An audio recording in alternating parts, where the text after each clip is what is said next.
자, 지금 시간이 2019년 3월 31일, 오늘 3월 마지막 날이에요.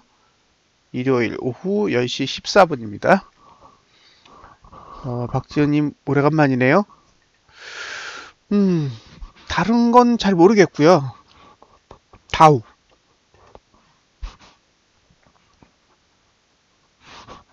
예, 다우의 모습이 굉장히 애매하게 끝났어요. 굉장히 애매하게.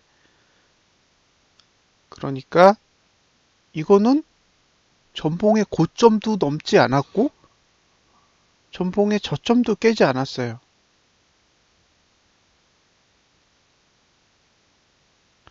이 무슨 뜻이냐?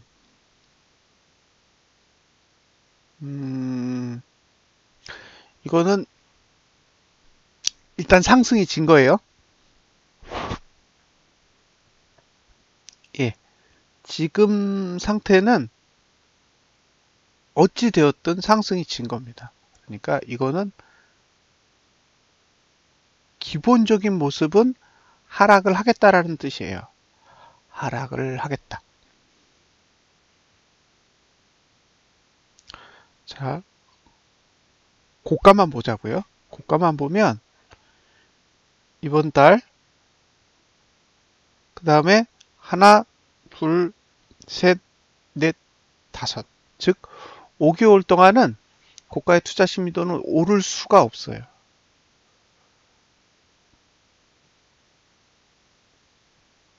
그죠? 오를 수 있는 방법이 없는 거예요. 앞으로 5개월. 그러면 4, 5, 6, 7, 8. 그죠? 8월 달까지는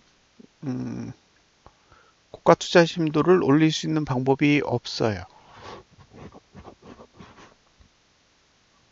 그런데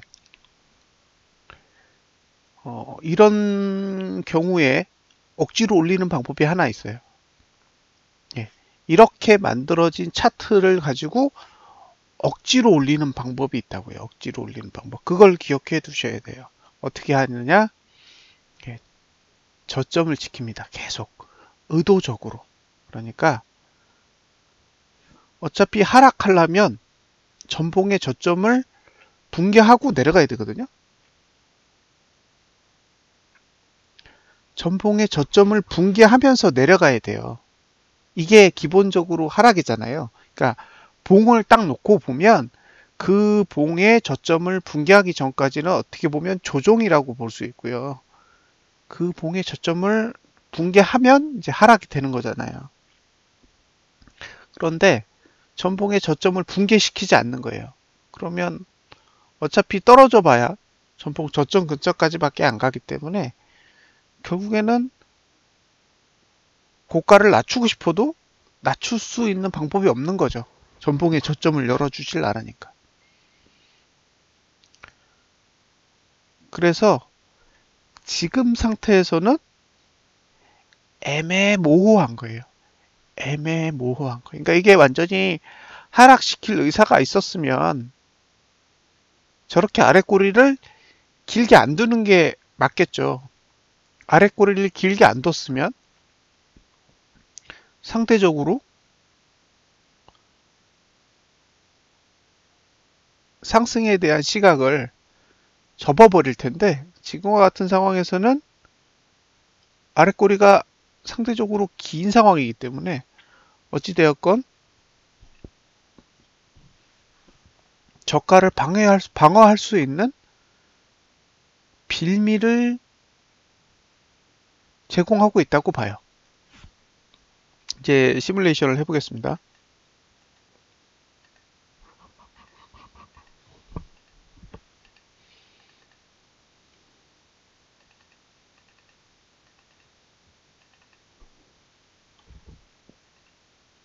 보세요. 지지가 올라와 있죠.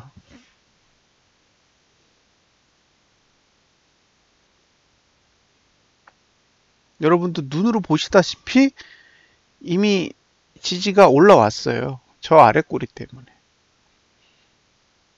그리고 어차피 양봉으로 뻗어나가지 못했기 때문에 위도 막았어요. 그러니까 위에는 저항 두 개가 위를 막았고 밑에는 지지 두 개가 밑을 막았어요. 그러니까 이 모양새는 일단 가두는 거예요. 일단 가둔다. 지금 상태로 보면 일단 지난달 시가까지는 갈 것 같아요. 못 가도 지난달 시가까지는 갈 가능성이 높고요. 지난달 저가를 깰지 그렇지 않을지는 이 상태로 봐서는 구분이 안 돼요. 구분이. 그리고 이렇게 그려 놓으면 지금 만들어진 지지의 위치를 고려했을 때 지난달에 저점이 깨지지 않을 수도 있다라는 예상은 할 수 있거든요. 근데 반대로 지난달에 고점을 지킬 수 있을까라는 생각을 해볼 때는 꼭 그렇지는 않을 거라는 거죠. 지금 만들어진 저항의 위치로부터 지난달의 고가의 거리가 그렇게 멀지 않아요. 멀지 않기 때문에 국지적인 힘이 들어온다고 가정해 보면 얼마든지 지난달의 고점을 넘길 수 있다는 거죠. 그래서 이거는 눈으로 보기에 명백하게 하락이다라고 보기 어렵다라고 생각이 돼요. 그리고 어차피 고투는 계속 낮아질 거기 때문에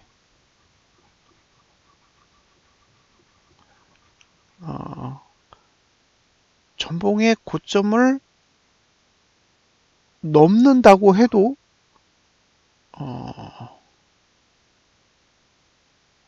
별 의미는 없죠. 예, 고점을 넘긴다고 해도 고투는 올라가지 않기 때문에 결국에는 고점을 계속 넘기면서 가야 돼요. 이 구조는 앞으로 5개월 동안 계속 고점을 높이면서 가야 돼요. 5달 내내. 그러다가 중간에 만약에 고가를 넘기지 못하는 봉이 만들어지면 지금 만들어진 이 봉의 고가 26,155 아래로 내려와야 되는 상황이 벌어지겠죠. 근데 주의 깊게 보셔야 될 거는 어쨌든 저가를 지키는 한 큰 폭의 하락은 오기 어렵죠.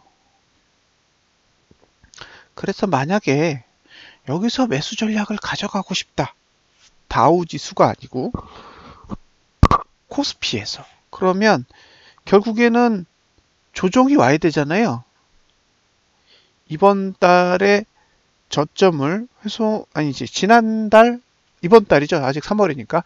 3월 달에 저점을 훼손하지 않는 조건에서 조정이 오는 건 아무런 문제가 없는 거예요. 그리고 다시 위로 올라가면 얼마든지 상승할 수 있는 여지가 있을 거라고 보여져요. 다만 이번 달에 저가가 무너지면 조금 데미지가 있겠죠. 예. 지금 만들어진 저 아래 꼬리가 긴 음봉은 추세를 돌려놨어요. 일단. 그래서 지금 지지선이 3개가 만들어질 거고요. T3, T4, T5까지 3개가 만들어진다고 가정해 보면 어쨌든 4, 5, 6은 오르면 잘 오를 거고요. 떨어지더라도 계속 기술적 반등이 오는 형태일 가능성이 높아 보여요. 그래서 지금은 하방을 보시더라도 조금 조심스럽게 보셨으면 좋겠어요. 그러니까 시원하게 떨어지기 어려운 형태예요. 다우는 이렇게 막 장대 음봉으로 바로바로 내려 꽂으면서 내려가기에는 그렇게 쉬운 형태는 아닌 것으로 보여집니다. 그래서 이게 정말 메가톤급 악재? 예, 그런 유형의 악재가 뜨지 않는 한은 쉽지 않은 흐름이라고 보여져요. 그래서 지금 상태에서 시원하게 인버스를 보기도 어렵다고 판단이 돼요. 전 개인적으로. 그러니까 지난번에 인버스를 정리하고 나서도 계속 지수는 내려가고 있는데 쉽사리 이게 정말로 하락이다라고 생각하고 접근하기가 너무너무 힘들어요. 그 당시에 인버스를 살 때도 사실은 이게 하락이라고 생각돼서 인버스를 산 거는 아니었거든요. 근데 지금도 그런 생각은 계속 들어요. 명확하게 이게 하락이다라는 그런 생각이 잘 안 드는 거죠. 하여튼 다우 지수만 봤을 때는 그런 입장입니다.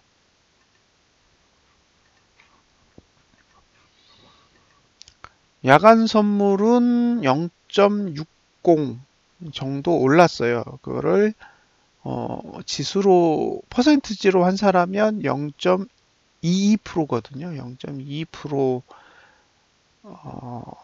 상승한 상태로 끝난 거죠. 그래서 계산기를 좀 두들겨 보면 지금 지수가 2140이거든요. 그럼 2140에다가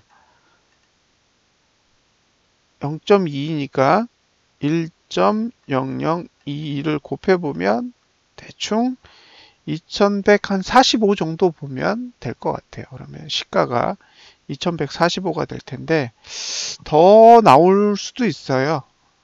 그냥 이거는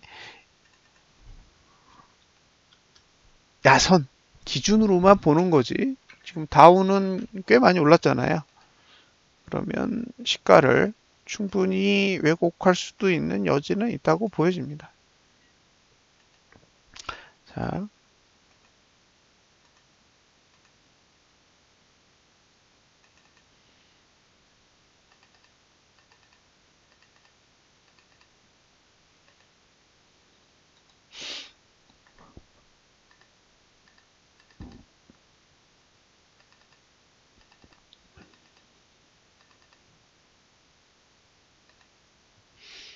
자, 보겠습니다. 월봉을 보면 일단 고투는 하락해서 시작하죠. 고투는 하락해서 시작하고 저투는 상승해서 시작해요. 이게 무슨 뜻이냐? 지금 여기 고가로 보면 여기를 넘어야 상승하고요. 저가를 기준으로 했을 땐 여기를 무너뜨려야 내려가요. 그러니까 지금 상태는 매도도 가능하고 매수도 가능한 거예요. 왜냐하면 저투는 올라가고 고투는 내려가고 있으니까 매수 매도가 전부 가능하죠.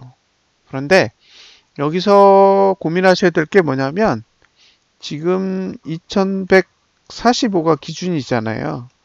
그러면 2145에서 여기 지난달 저가인 2120 요만큼이 매수자의 공간이고요. 여기가 무너지면 손절인 거예요. 왜냐하면 저투가 내려가니까. 지금은 월봉 같은 경우에는 지지를 활용하는 게 아니라 이 구조는 시간을 활용하는 구조이기 때문에 이 상태에서 보면 요 거리, 요 아래에 2145에서 2120까지 요 공간이 매수 공간이 되고 반대로 요 반대 공간이 매도 공간이잖아요. 그러면 시작했을 때 매도를 친다는 거는 2145에서 지난달 고가가 2216이니까 45, 40, 60포인트 이상 손절한다라는 생각을 가지고 매도 치는 거예요. 그러니까 시가에서 매도 들어가기는 쉽지 않겠죠. 왜냐하면 손절폭이 너무 커요. 그러면 지금 매도 칠 수 있는 가격은 2204 정도 되는 거죠. 그러니까 인버스 거래를 하고 싶다 그러면 2204 근처가 되어야 되고요. 만약에 레버리지, 그러니까 주식을 포함하는 거예요. 주식이나 레버리지를 사고 싶다 그러면 사실 수는 있겠지만 어쨌든 월봉에서 어느 가격에서 사야겠다라는 게 명확하게 보이지 않기 때문에 1차적으로 매수 전략을 가져가고 싶다 그러면 2120에 손절을 한다라는 각오하에 들어가는 방법이 하나 있고요. 반대로 2120은 무너질 것 같아. 이렇게 생각할 수도 있잖아요. 그럼 무너진다는 전제로 보면 이제 그 다음부터는 지지가 보인단 말이에요. 그러면 2112 정도 그 라인 밑으로 해가지고 그 밑에 있는 지지가 2019 정도, 그러니까 2020 정도 되니까 요 사이의 공간에서 매수 전략을 가져가는 방법도 있어요. 문제는 지난달 저점, 그러니까 3월달 저점이 무너지게 되면 어차피 시간은 하락이잖아요. 하락이기 때문에 공격적으로 접근하기보다는 보수적으로 접근할 필요가 있겠죠. 못할 것 같아요. 이건 설명이에요. 지금 저항의 각도와 저항의 위치, 그리고 저항으로부터 지난달 고가의 거리를 감안해 봤을 때 인버스 사기에는 불안하죠. 그래서 인버스 안 산다고요. 저는 인버스를 털고 나서 인버스 안 보고 있다고요. 내려가는 건 내려가는 거지만 저 상태에서는 내려가더라도 인버스를 보기가 쉽지 않은 거죠. 그래서 그 한참 전에 털었잖아요.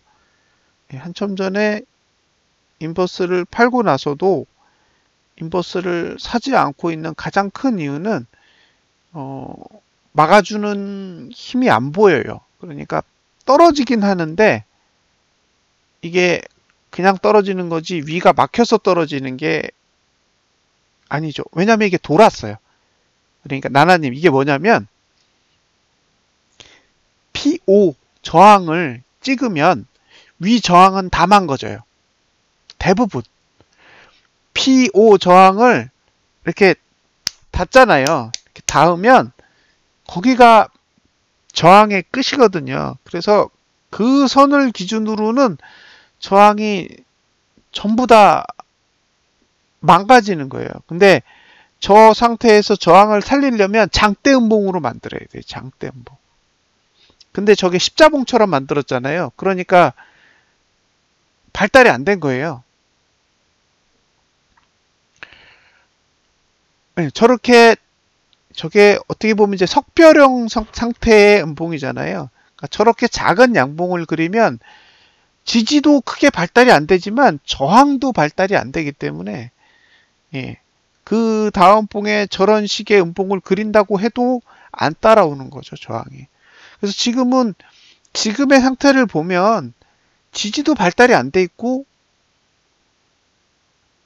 저항도 발달이 안 돼 있어요. 그래서 이런 상태에서는 월봉을 활용하기에는 쉽지 않아 보인다고요. 만약에 월봉을 활용한다 그러면 저라면 3월달 저점이 무너진 다음에 주봉에서 양봉 뜨기까지 기다릴 것 같아요. 그냥 가장 쉽게 접근하면 주봉에서 양봉 뜰 때까지 기다렸는데 그 주봉에서 양봉이 뜬 상태가 2112 아래라면 그 다음엔 차라리 레버리지를 접근해 보는 게 어떨까라는 생각을 하는 거죠.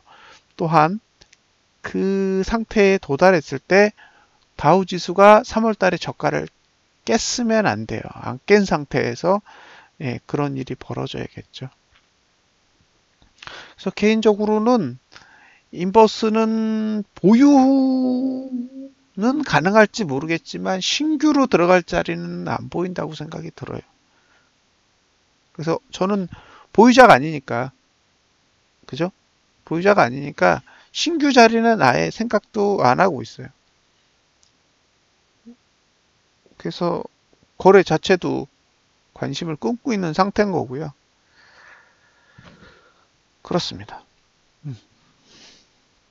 자, 이제 주봉으로 넘어갈 거예요. 월봉은 건덕지가 없다. 예요. 월봉은 하방을 보기엔 그렇고 상방을 보기엔 아직 자리가 이르다예요.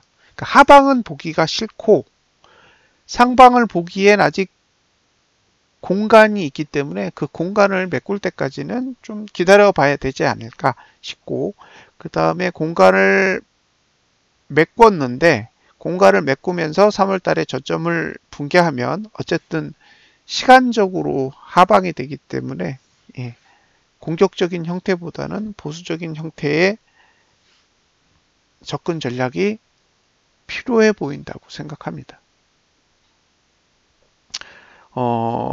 지금 띵글을 만들고 있잖아요. 근데 가상화폐용 띵글하고 주식용 띵글하고 PC 버전은 똑같아요. 둘이 다른 건 단 하나. 종목이 달라요. 종목. 그러니까 가상화폐 버전 같은 경우에는 종목이 빗썸이 80 몇 개밖에 안 되거든요. 그러니까 그냥 리스트를 한 번에 불러와요. 그런데 주식은 코스닥이랑 코스피랑 다 합치면 1700개가 넘는 걸로 알고 있거든요. 그래서 리스트를 한 번에 다 불러올 수가 없어서 검색이 들어갈 수밖에 없어요. 뭐 검색어를 쳐서 종목을 필터링 할 수밖에 없는데, 이제 그래서 그런 기능 때문에 약간의 화면 차이는 있을 수 있지만 거의 대부분이 동일하거든요. 그래서 지금 접근하고 있는 건 가상화폐 화면이 다 만들어지면 키움증권 영웅문에서 제공하는 API를 그대로 불러다가 지금 가상화폐 쪽에서 불러오는 API를 빼고 그걸 붙이면 차트를 그릴 수가 있거든요. 그러면 지금 이렇게 시뮬레이션 하는 걸 실시간으로 보실 수 있게 될 거예요. 그래서 아까 나라님이 이렇게 저항이 잘 발달이 안 됐네요 라고 이야기하시는 거를 굳이 이렇게 화면을 통해서 확인하는 게 아니라 궁금하실 때 버튼만 누르면 언제든지 확인할 수 있도록 그렇게 만들려고 계획을 하고 있고요. 기술적인 검토는 제가 보기에 다 한 것 같고, 이제 붙여보면서 언제쯤 붙을지는 경과를 보면 알 수 있을 것 같아요. 그래서 제가 딱 봤을 때 붙었다라고 생각이 되면 일단 이제 이런 세미나 시간에도 이제 영문이 아닌 띵글을 가지고 방송을 하려고요. 그러면 조금 더 이제 보시기가 편할 겁니다. 이거보다는 훨씬 더 유용할 거거든요. 어쨌든 지금의 월봉은 매수하기에는 아직은 하락이 필요하고 매도하기에는 매우 어려운 상태라고 보여집니다. 자, 반대로 이제 주봉으로 가보면 주봉은 어차피 지금 하락 시간대를 지나고 있어요. 하락 시간대를 지나고 있어요. 쭉 길게 가면 한 1주, 2주, 3주, 4주, 5주, 6주, 6주 정도의 하락 시간을 지나야 되는데 6주를 고려하시면 4월 달은 나가리란 얘기죠. 무슨 얘기냐? 주봉의 시간을 타고 만약에 지수가 흘러가게 된다면 4월 달도 별 볼 일 없을 거라는 거고요.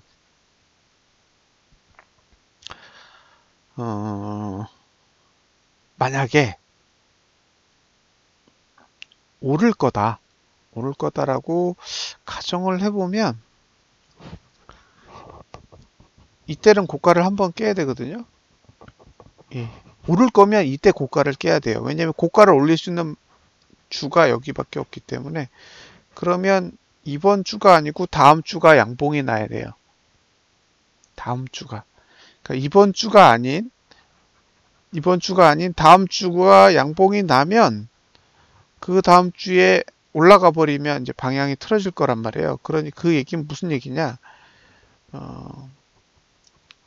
다음 주와 그 다음 주 사이에 바닥을 2주 안에 바닥을 찍어야 되는 거죠. 그래서 만약에 매수 전략을 가져간다고 했을 때 3월달 저점이 깨지는 시나리오를 보고 있다면 다음 주보다는 그 다음 주가 조금 더 공략하기 편할 수 있어요. 어쨌든 이게 상승할 생각이 있다라고 보여진다면 다음 주와 그 다음 주 중에 한 주는 양봉이 나야 돼요. 그 양봉이 나오면 TO 저항이 봉과 만나게 되겠죠. 그러면 주봉은 이제 하락 추세가 끝나게 되는 그런 형태가 됩니다. 지금 상태에서 보면 2155까지는 갈 것 같은 생각이 들어요. 그러니까 내일 만약에 오른다 그러면 2155 정도까지는 보여주지 않을까 싶고요. 2155를 보여준 상태에서 더 갈 건지 아니면 밑으로 쳐박을 건지는 거기서 결정할 것 같아요.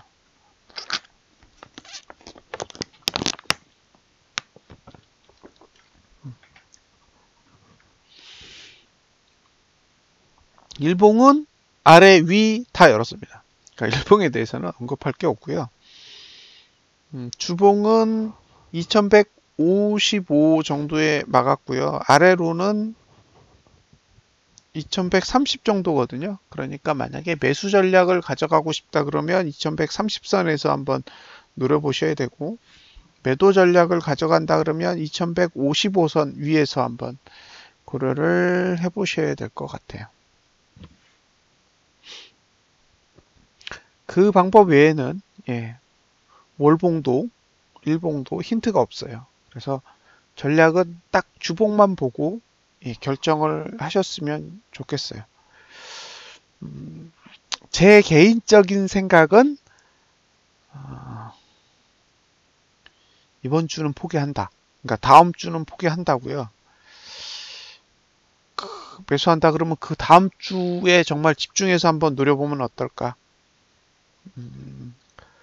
그런 생각이 듭니다.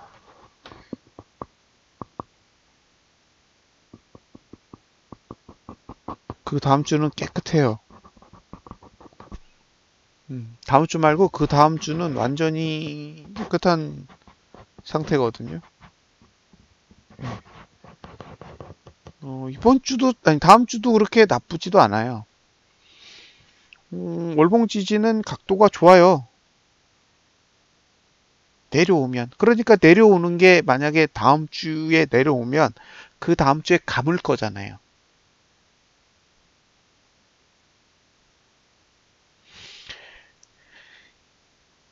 그러니까 오늘까지를 이번 주라고 가정하고 다음 주에 내려와서 월봉 지지 아래로 내려가고, 그죠? 월봉 지지 아래로 내려갔으니까 감아 올려야 될 거잖아요.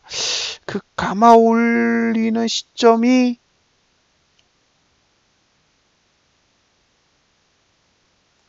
다음 주면 좋지 않을까. 근데 만약에 아니 그 다음 주, 근데 다음 주에 감아 버릴 수도 있죠. 왜냐면 화수는 매트릭스가 괜찮거든요.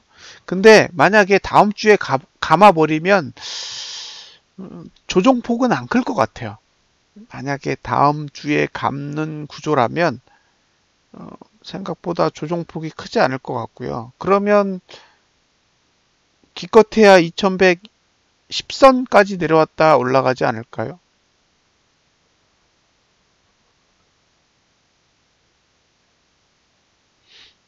주봉은 못 써요. 예, 주봉은 못 씁니다. 예, 인정한다니까요. 그러니까 지금의 상황이 애매한 거예요. 시간이 애매해. 애매해요. 근데 만약에 하나를 선택해야 돼요. 여기서는 월봉을 믿고 갈 거냐? 월봉을 믿고 갈 거면 누르는 걸 이제 담아야 되고요. 주봉을 믿고 간다 그러면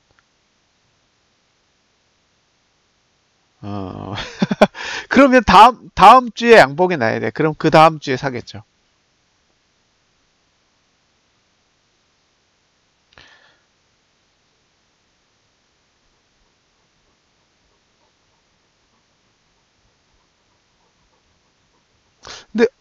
어쨌든 지금의 사고방식으로는 설사 하락한다고 해도 매도 관점으로 보기엔 정말 어려울 것 같아요. 저는 그렇습니다. 왜냐하면 남아있는 시간이 월봉이 상승이 너무 많아. 그래서 이게 하방을 배팅했다가 물리면 굉장히 오랜 시간 동안 인버스를 들고 있어야 되는 문제가 생길 수 있거든요. 그래서 개인적으로는 하방은 보고 싶지 않아요. 근데 사실 저는 거의 인버스만 거래했거든요. 2018년 제가 9월, 7월, 6월 달부터 샀을 거예요. 6월, 9월, 그 다음에 2017년 6월, 9월, 2018년 3, 4, 6,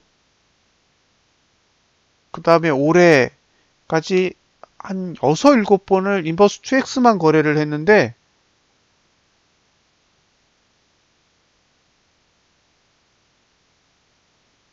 이제 못 사겠어요.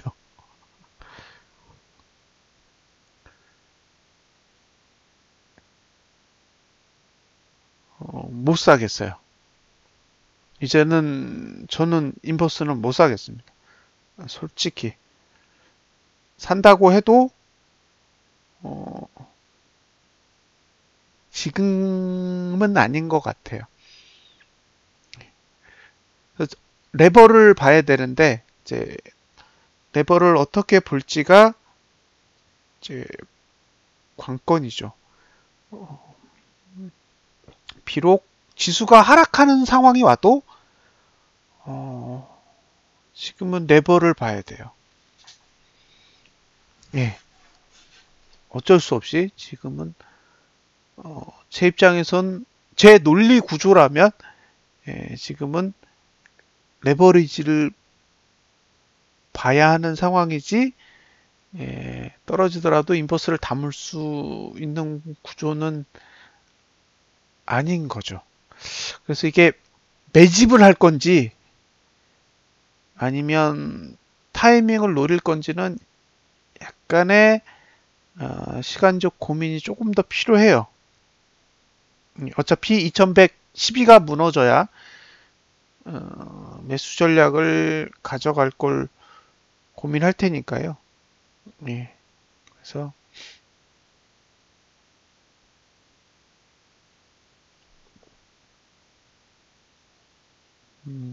조금 더 고민. 왜냐면 지금 이게 2018년도에 사실 올해의 모습에 대해서 이야기를 많이 나눴었잖아요. 근데 사실은 그때 머릿속에 그린 건 상승의 시나리오였어요. 2019년도 3월 이후로 상승의 형태를 고려하고 사실 시나리오를 짰는데 그때 필요했던 건 뭐였냐면 아래 꼬리가 긴 양봉이 필요했어요. 장대 양봉은 나오기 힘들다라고 봤고요. 그 구조에서 장대 양봉을 그리는 거는 전체적인 시간의 흐름상 그렇게 좋은 건 아니었거든요. 그래서 아래 꼬리가 긴 양봉이 2월 달에 필요했어요. 2월 달에. 근데 오히려 2월 달에는 아래 꼬리가 길지 않고 그냥 아래 꼬리가 짧은 음봉이 나왔거든요. 그래서 이 봉 하나 때문에 모든 게 틀어졌어요, 지금. 그러니까 저가를 방어해야 되는데 지금 오히려 저가를 방어해야 되는 시점에는 음봉을 그리고 있고 저가 방어가 전혀 무의미한 시점에는 장대 양봉을 그렸단 말이에요. 그러니까 지금 봉이 움직이는 거랑 시간이랑 타이밍이 전혀 안 맞아요. 그러니까 1월 달에 상승을 봤을 때도 좀 어이가 없었고요. 이게 이해가 안 되는 거죠. 타이밍상 이렇게 큰 양봉이 오면 어쨌든 추세는 바뀌겠지만 예, 시간적으로는 전혀 문제 해결이 안 되는 구조라서 예, 여전히 시간의 문제는 아직 해결이 안 되고 있고요. 오히려 굉장히 좋은 지금이 타이밍이거든요. 근데 이런 좋은 타이밍에 전봉이 장대 음봉이라 예, 고점과 저점을 높이는 형태보다는 고점과 저점을 낮추기가 더 쉽게 만들어져 있어요. 그래서 좀 공격적인 형태보다는 계속 보수적인 형태를 취할 수밖에 없죠. 그래서 지금 상태에서는 2112 아래, 2112 아래에서 일봉이나 주봉이 상승에 대한 징후를 보이는 시점을 찾아보는 것 외에는 이제 제 입장에서는 다른 판단은 하기 어려울 것 같아요. 근데 이 와중에 막 밑으로 쏟아져 내릴 수도 있잖아요. 2018년도 10월처럼 그죠? 전봉 저점 깨졌다고 막 한 달 내내 작사를 낸 적도 있었는데 야, 그런 상황도 예, 배제할 수는 없기 때문에 어쨌든 저점이 무너진 상태에서는 눈치를 볼 수밖에 없겠죠. 예, 그래서 눈치를 계속 보겠습니다. 그리고 0783 누적을 한번 볼게요. 어차피 보시면 주식은 사고 지금 선물을 팔고 있죠. 예, 누적으로 한번 보자고요. 누적 보면 자 주식 사요. 예, 주식을 사고 있고 지난 분기 그러니까 지난 선물로 봤을 때 그 당시에 거의 5조 원 가까이 샀던 걸로 기억을 하거든요. 그러니까 외국인들은 물량을 많이 안 내놓은 상태예요, 주식은. 그러니까 주식을 많이 내놓지 않는다면 어쨌든 결과적으로 상승에 대한 생각을 예, 버릴 수는 없다고 보여지고요. 다만 선물을 봤을 때는 단기적으로 계속 매도를 보고 있기 때문에 언젠가 외국인이 올라갈 시점이 되면 예, 선물을 대량 매수하는 날이 오지 않을까 싶어요. 예, 그날까지는 조금 더 보수적으로 눈치를 보면서 접근할 필요가 있을 것 같고요. 어,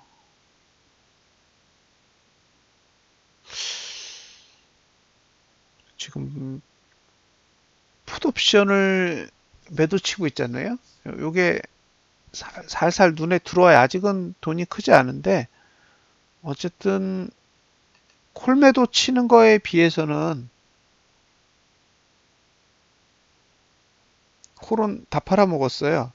124까지 샀다가 예, 그걸 다 팔아먹었는데 예, 이 풋매도 치고 있는 거는 어쨌든 하락에 대해서는 좀 부정적인 시각도 포함이 되어 있는 거죠.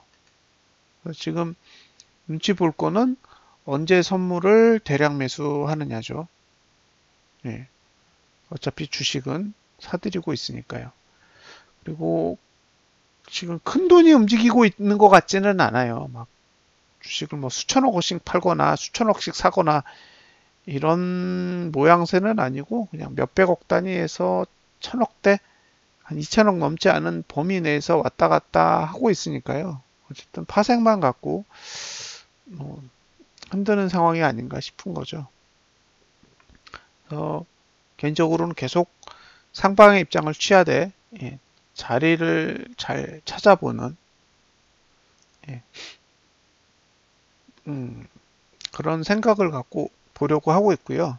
혹시 떨어지더라도 어차피 제가 먹을 수 있는 유형의 하락이 아니라서 예, 떨어지면 떨어지나 보다 생각을 할 생각입니다. 지금 들고 있는 건 아무것도 없어요. 예, 파생도 포지션이 없고 주식도 아무것도 들고 있지 않습니다. 잘 파악이 안 되기 때문에 지금 상태에서는 굳이 뭔가를 들고 고민을 하고 싶은 생각은 없어요. 네, 다만 4월 달에는 내려가면 담을 생각을 좀 가지고 있고요. 그래서 내려갈 때 외국인이 담는 종목들이 뭔가 좀 살펴보려고요. 외국인들이 사들이는 종목이 뭔지 좀 보고 그 다음에 내일 시가를 찍고 나면 한 200개만 쫙 둘러보면서 얼마 전에 봤을 때는 눈에 들어오는 종목은 없었거든요. 거의 5개, 6개 내외였어요. 그래서 한 번 더 다시 돌려보고 그 다음에 저희가 탐험대가 있으니까 탐험대 분들한테 아마 그 종목을 좀 공유한 다음에 이번 달은 조금 더 계속 관찰을 해볼 필요가 있을 것 같아요. 그래서 같이 한번 해보려고요. 하여튼 제 입장은 상방입니다. 예, 저는 그냥 다른 고민은 안 하려고요. 그러니까 만약에 상방 포지션을 잡았는데 내려가면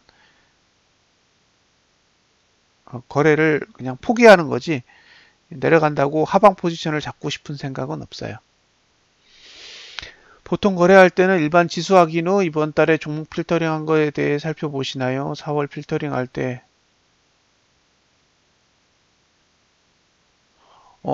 잠깐만요. 제일 먼저 지수를 봐요. 예, 지수가 우선이에요. 종목 필터링이 돼도 지수가 이상하다 그러면 안 해요. 예, 계속 그렇게 해왔어요. 그러니까 제 기본적인 관점은 일단 대형주에만 관심을 갖고 있고요.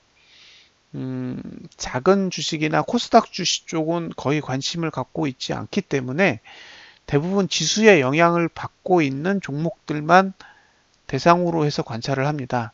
그래서 결과적으로 지수의 영향을 정말 강하게 받고요.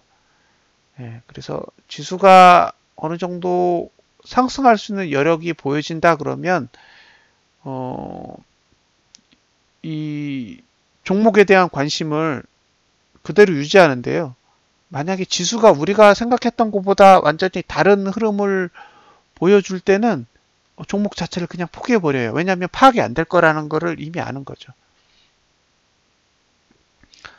예, 그렇고요. 4월 필터링 할 때 지금 5개가 나온 건요. 4월 달에 적합한 게 아니라 아주 길게 봤을 때 어쨌든 안전해 보이는 종목을 본 거죠. 그러니까 삼성생명 또 뭐 있었더라? 몇 개 있었거든요.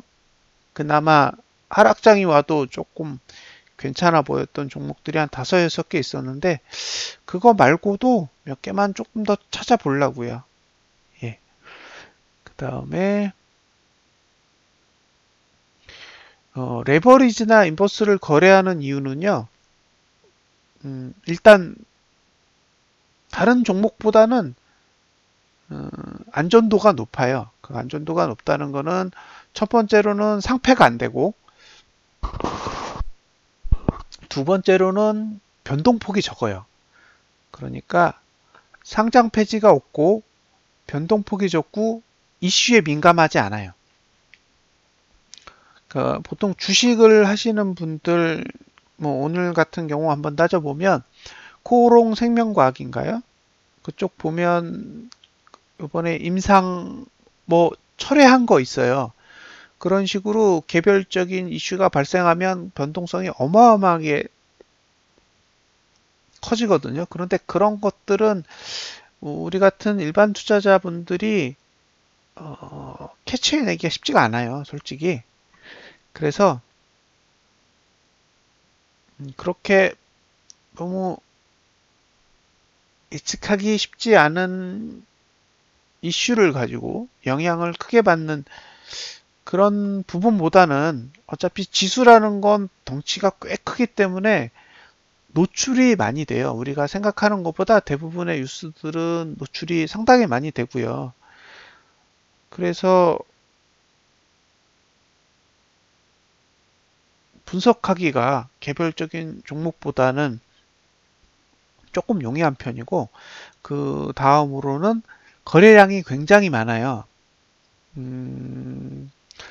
코덱스 레버리지나 코덱스 200 선물 인버스 2X를 거래해 보시면 정말 거래량이 풍부하다라는 거를 쉽게 느끼실 수가 있어요. 그래서 파시고 싶을 때나 사시고 싶을 때 언제든지 우리가 가진 금액 범위 안에서는 편리하게 거래할 수 있는 상품이기 때문에, 예, 그런 측면에서는 주식을 배우시고 그 다음에 만약에 거래를 통해서 손실을 입었던 분들이 어쨌든 본인의 컨디션을 이렇게 바로 잡는데 적용하기에 좋은 종목이 아닐까 생각이 들어서 의도적으로 저는 계속 여기 오시는 분들에게 그런 종목을 권하거든요.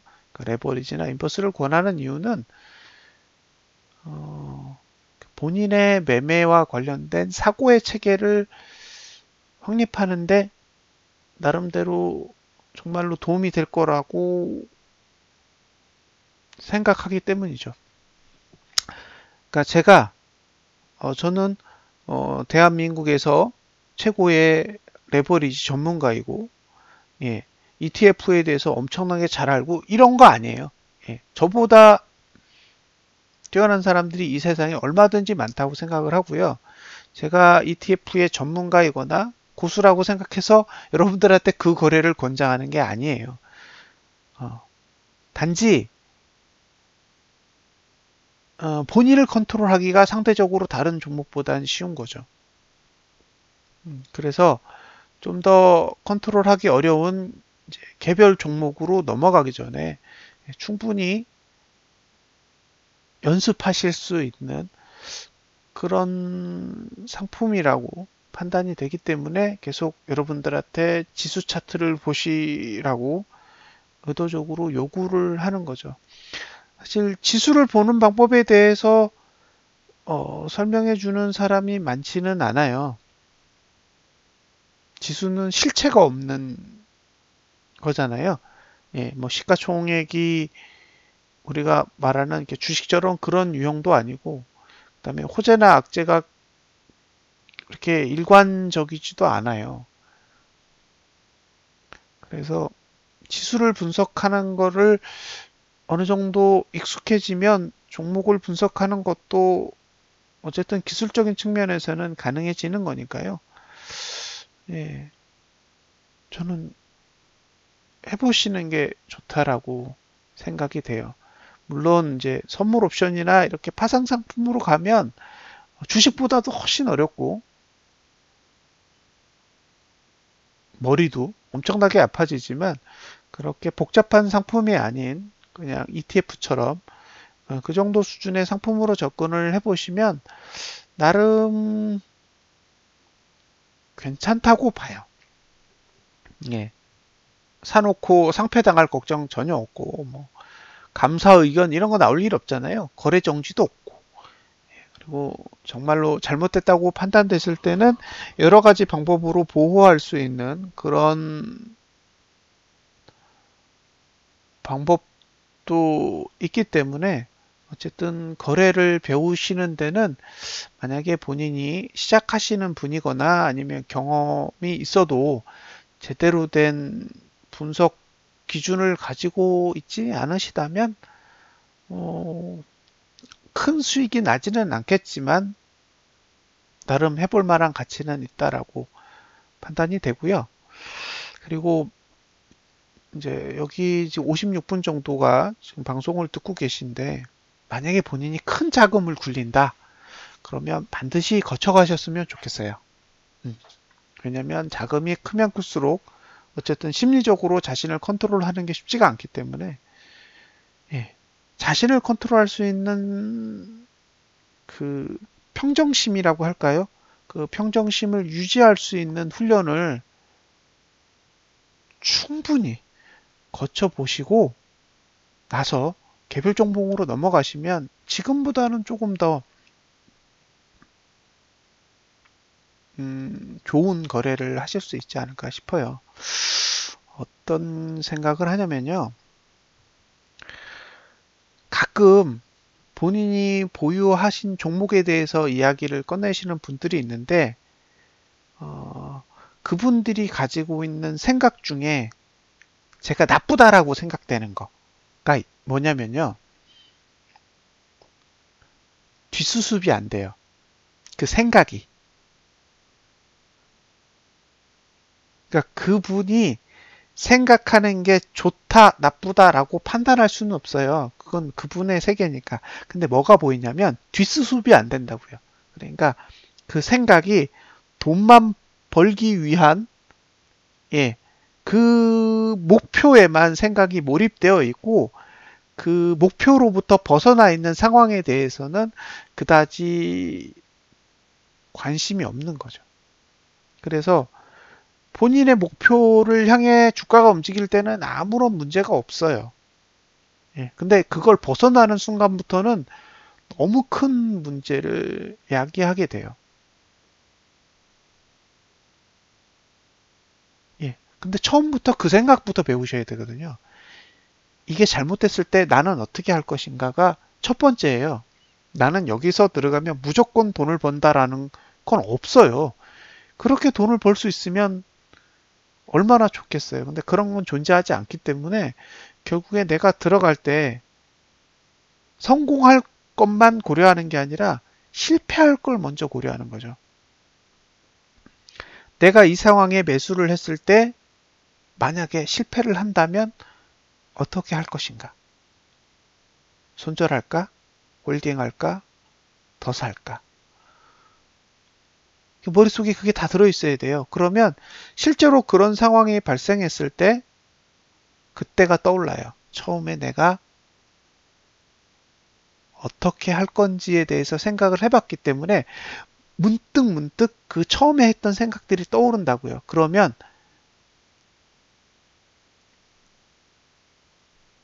힘든 상황이어도 예, 생각이 크게 흔들리지는 않는 거죠. 근데 그게 많이 달라요.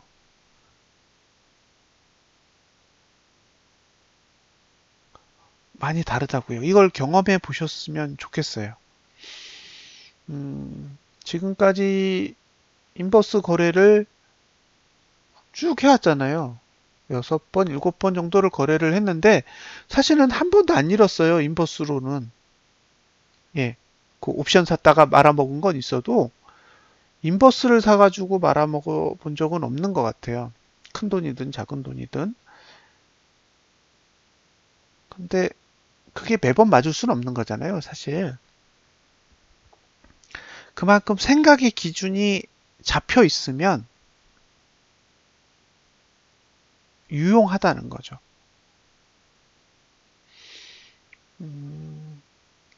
방향을 맞추거나 시간을 맞추거나 이런 것보다 더 중요한 건요. 잘못됐을 때 내 자신이 온전한 상태에 있어야 돼요. 그래야 잘못됐을 때 조금 더 현명한 판단을 내릴 수가 있는 거죠. 그러니까 막 이 주변의 상황에 휩쓸려서 순간적으로 판단을 내리고 거래를 하면 대부분 좋지 않은 결과로 이어져요. 그게 추가 매수이든 손절이든 거의 동일합니다.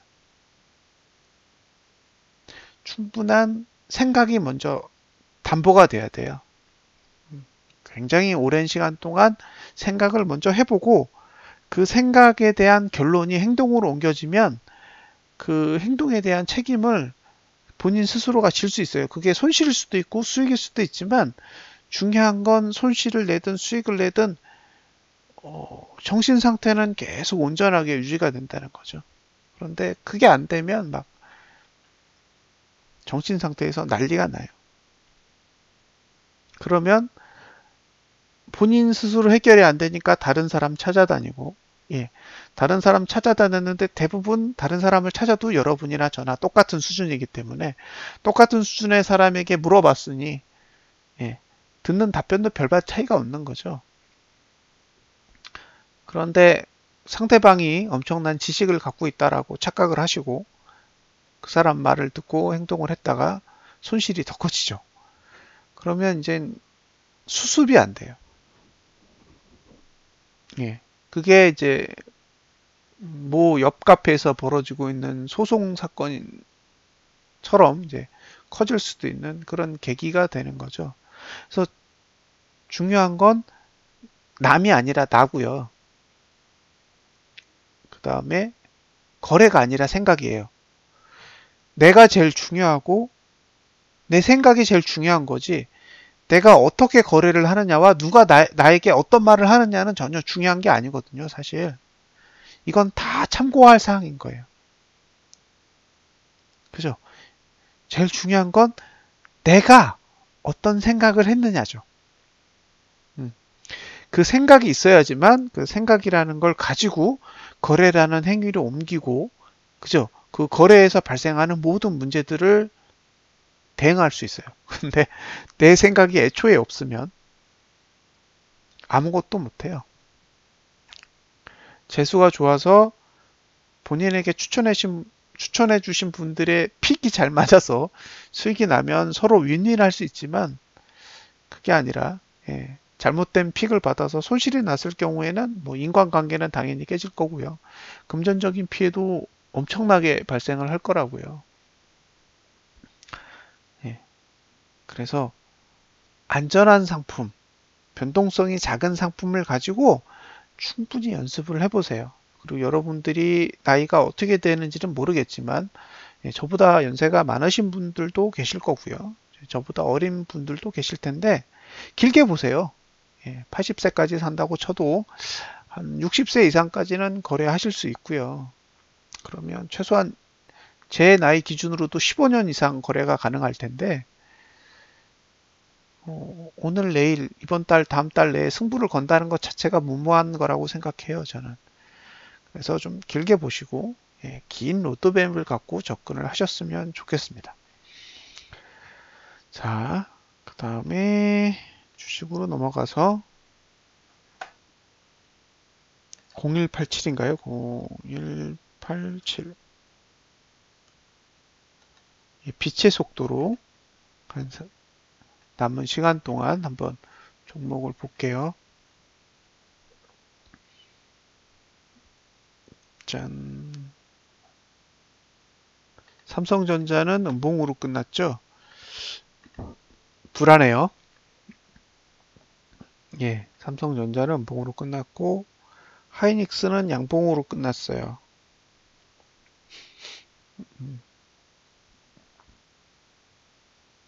매트릭스는 하이닉스가 더 나아 보이죠? 삼성전자는 중간에 고춧가루 낀 이빨이 하나 있고요. 하이닉스는 고춧가루 낀 이빨이 없어요. 그래서 관심을 좀 가져보려고요. IT에도 이제 관심을 가져봐야 될 시점은 온 것 같아요. LG화학은 관심 없죠. 현대차도 관심 없고 셀트는 더더욱 관심 없고요. 바이오 하시는 분들 조심스럽게 보셔야 될 것 같아요. 만약에 제가 바이오주에 투자를 한다 그러면 8월 달이요.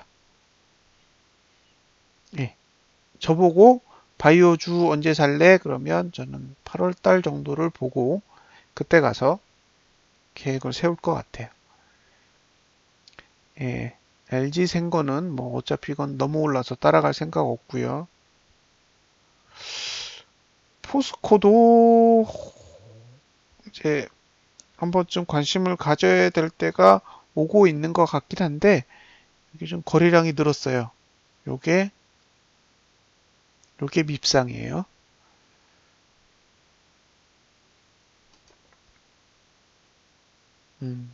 삼바도 8월달 이후를 봐야 될 것 같고요.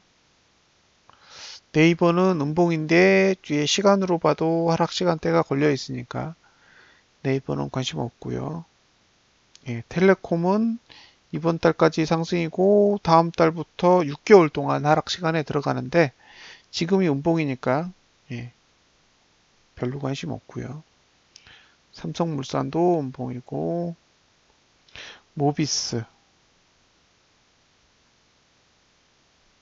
이게 코스피 차트랑 거의 똑같이 움직이는 것 같아요.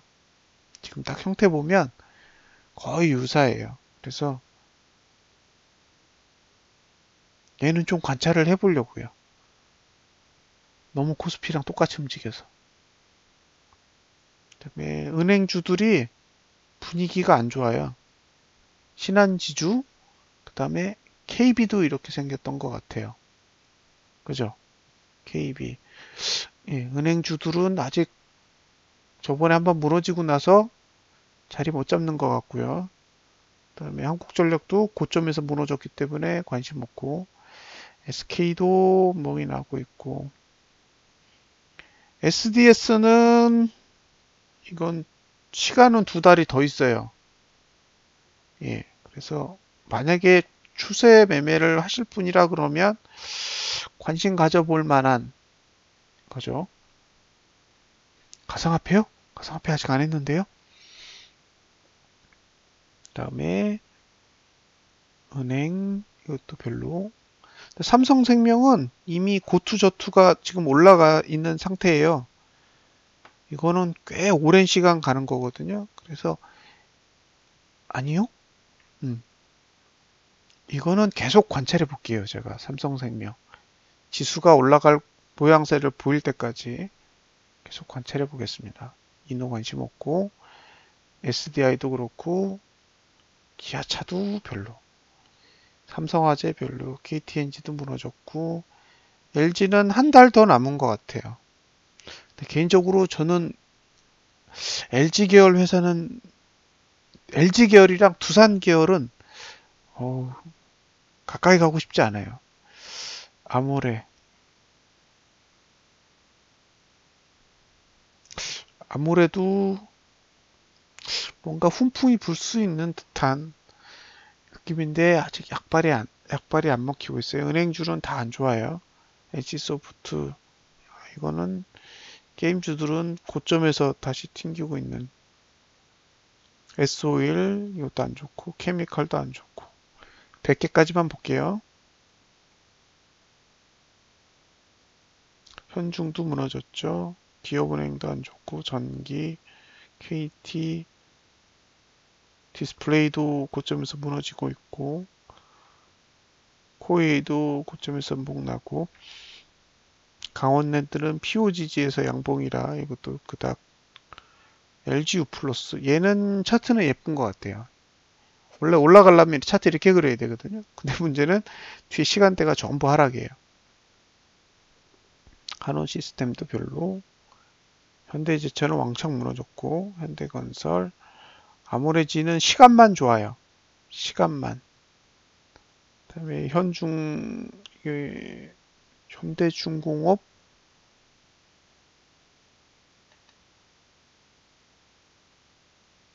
현대중공업이에요. 현대중공업 지주예요. 아, 지주구나. 또 별로고. 이게 전반적으로 지금 차트를 보면 음봉으로 끝난 종목들이 상당히 많아요. 그래서 이렇게 관찰 종목을 찾아내기가 사실은, 지금 한국 타이어도 사실은 매수하려고 할 때는 위로 엄청나게 쳐올리다가, 그죠? 정작 시간 다 됐다고 하니까 밑으로 내려와요. 완전 거지 같은 상태입니다. 이건 이제 매수하기 쉽지 않은 형태로 전환이 됐어요. 그래서 만약에 매수를 한다고 해도 4월 달에는 안 할 것 같아요. 똑같고요.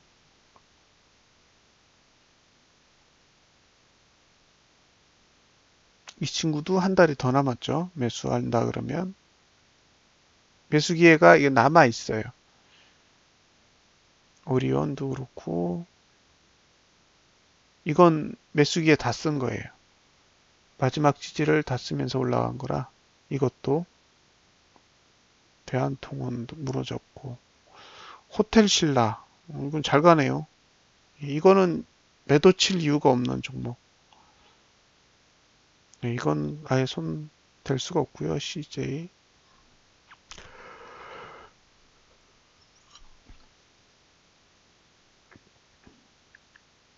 이건 하락 시간대에 최저가 모드까지 떴으니까 쳐다보기 힘들 것 같고요. 현대해상도 윗꼬리가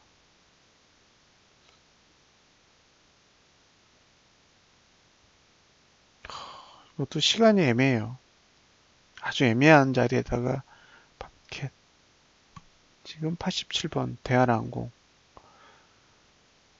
이것도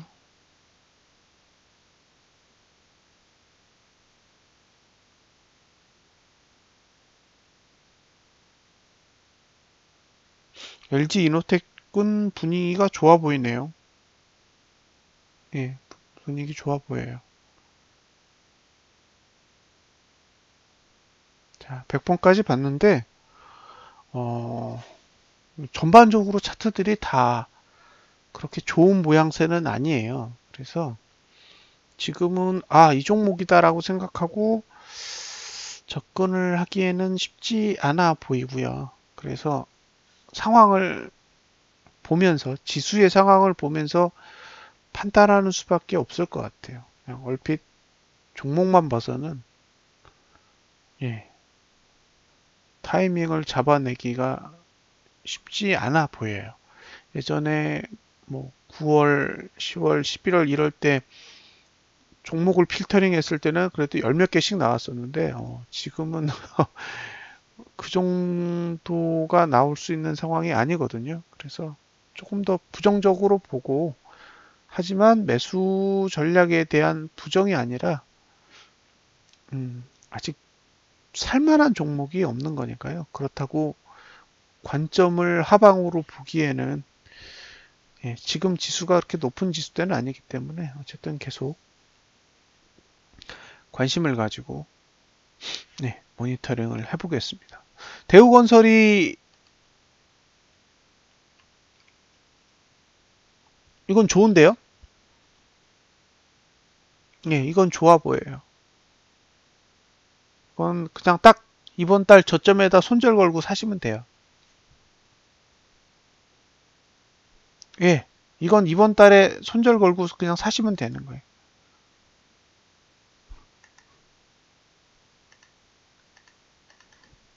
차트는 꽤 좋은데요? 저항이 좀 내려왔을 것 같아. 네. 매수가는 여기 4888. 그러니까 만약에 개파락만 크게 나오지 않는다 그러면 4888 근처에서 어쨌든 공략해 볼만 하세요. 매수기에는 딱 한 달. 한 달이. 해볼 만한 가치 있습니다.